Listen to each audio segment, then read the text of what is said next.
for your speech.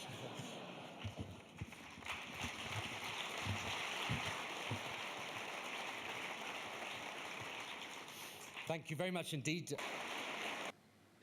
Without the biggest economies being part of a framework to reduce carbon dependence, we have no earthly hope of success.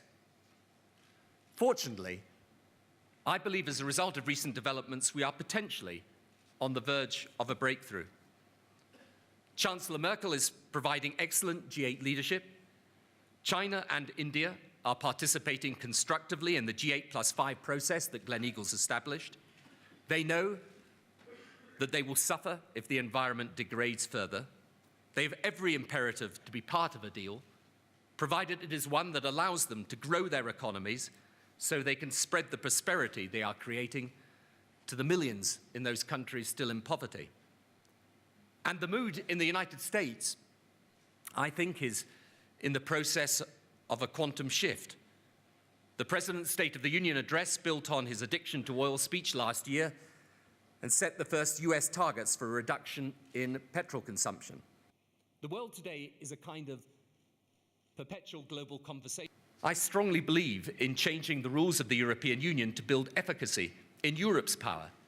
A Europe at 27 simply cannot operate within the system designed for a Europe of 15. I believe it would hugely help the cause of Africa if the Africa Union became a strong and cohesive voice and a proper instrument of Africa's interests. Immunization that will save over the years to come 5 million children's lives. Today we see the establishment of a proper democratic state of Palestine as benefiting not just Palestine and Israel, but the wider Middle East and the world. We know too that if Central Africa is given over to conflict, it will at some stage be a global threat. Likewise, if Iraq or Afghanistan falls back into failed states exporting violence, we are all going to suffer the impact. But we know also that these desirable objectives cannot happen without our active intervention. The interesting thing about developments over the past few years, we need proper, well-constructed means of conflict resolution and peacekeeping. What is happening in Darfur today is a scandal. It's not a problem, it is a scandal. Hundreds of thousands of people die or live lives of unbelievable risk and misery because we cannot assemble a proper peace agreement, properly enforced, with the full weight of the international community behind it. It's providing immunization that will save over the years to come.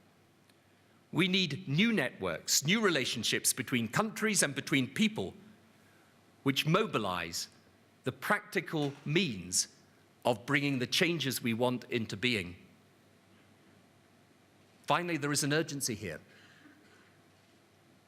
What is remarkable about Davos this year, and this has been true for some years now, is actually the degree of consensus around a values-based international agenda. It's what makes me optimistic. There is a true sense of global responsibility.